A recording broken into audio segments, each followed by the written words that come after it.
Bergetar tubuh Ranawaleng. Dadanya panas dikobari luapan hawa amarah. Dia tak pernah kenal dengan manusia yang bernama Mahesa Birawa itu. Bahkan juga tak pernah dengar nama atau riwayat manusia itu sebelumnya. Matanya memandang melotot pada kedua tamunya. "Mahesa Birawa ini siapa?" tanya Ranawaleng. Kaligundil meludah dahulu ke tanah sebelum menjawab. "Cih, laki-laki yang kau rampas kekasihnya dan yang kini menjadi istrimu." Kaget Ranawaleng bukan alang kepalang. Belum dia sempat bicara, Saksoko sudah mendahului. "Mahesa Birawa, inginkan jawabanmu hari ini juga, Ranawaleng."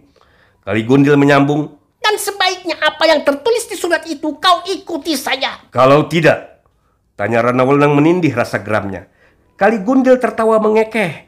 Gigi-giginya kelihatan besar-besar dan coklat kehitaman.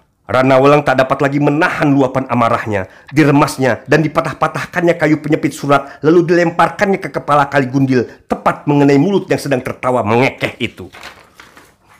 "Bangsat rendah!" hardik Kaligundil. Dia meloncat ke muka. "Kau berani berlaku kurang ajar terhadapku, ha?" "Tak usah jual lagak di sini, setan," balas menghardik Ranawaleng. "Kalian budak-budak sinting, kembalilah kepada majikan kalian. Bilang sama itu manusia Mahesa Birawa agar lekas-lekas pergi mencari dukun untuk mengobati otaknya yang tidak waras itu." "Betul-betul anjing budak yang tidak tahu diri," semprot Saksoko.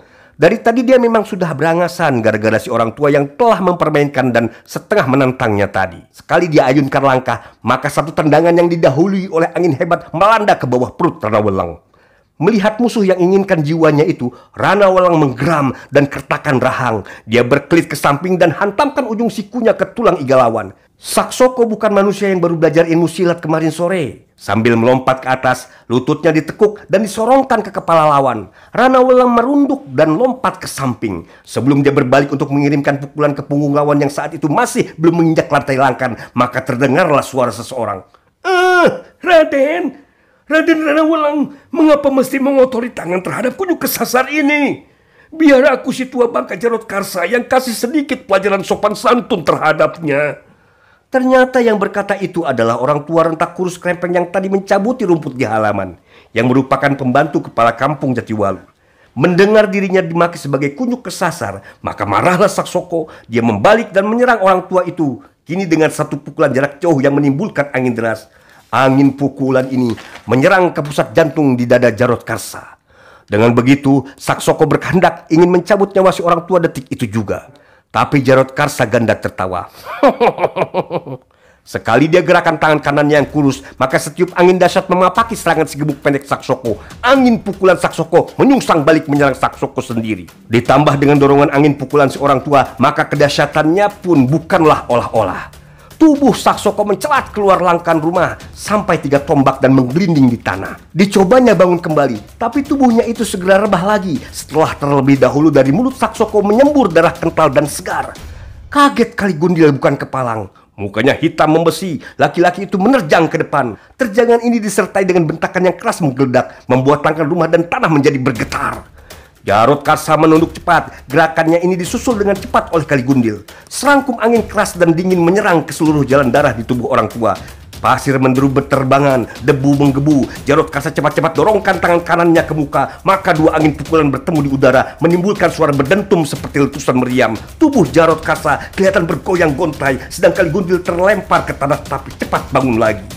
Keringat dingin memercik di kening anak buah Mahesa Birawa ini. Nyalinya mencut kecil. Tak nyana si orang tua memiliki kehebatan yang demikian rupa. Tak diduganya sama sekali kalau tenaga dalamnya ada di bawah angin berhadapan dengan tenaga dalam Jarot Karsa.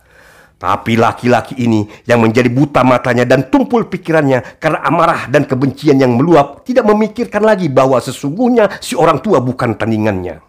Kedua tangannya dipentang ke muka. Tangan itu kelihatan bergetar. Jarot Karsa dan juga Ranawaleng memperhatikan gerak-gerik manusia itu dengan tajam. Kelihatan kini bagaimana sepasang lengan Kaligundil sampai ke jari-jari tangannya berwarna kehitaman.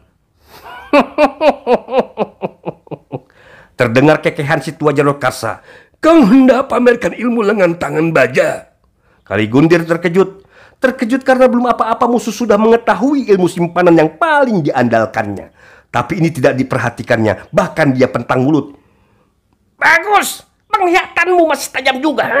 Tapi tahukah kau kehebatan ilmu pukulan lengan tangan baja ini? Kau tak perlu banyak bacot, Kaligundil. Majulah. Tantang Jarot Karsa. Kaligundil menggeram. Kebetulan saat itu dia berdiri di dekat langkan rumah. Sekali ayunkan tangan kanannya, maka brak! Tiang langkan yang besarnya hampir menyamai paha manusia itu patah. Atap rumah menurun, miring. Sebenarnya Jarot Karsa kagum juga dengan kehebatan ilmu lawannya itu. Tapi sebagai orang tua yang sudah banyak pengalaman dalam dunia persilatan, masakah dia jerih menghadapi ilmu pukulan macam begitu saja?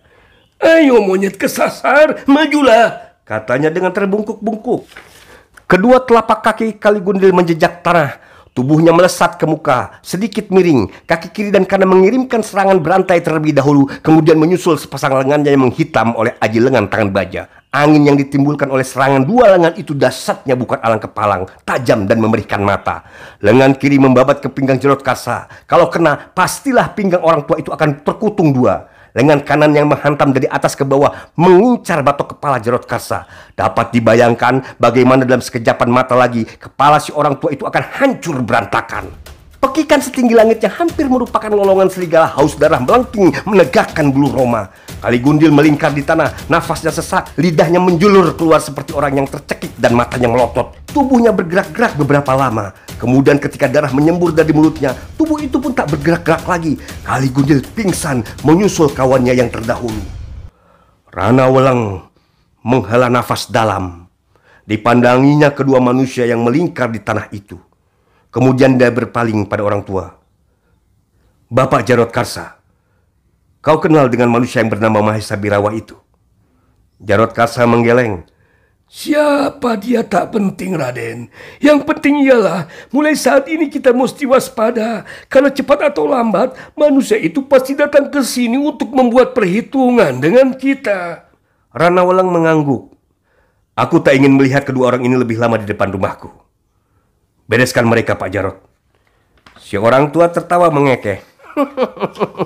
Tak usah khawatir, tak usah khawatir. Aku akan sapu mereka dari depan hidungmu, Raden. Dua kali kaki kanan Jarot Karsa yang kurus kering itu menendang. Tubuh Kaligundil dan Saksoko mencelat seperti bola dan angsrok di luar pagar halaman.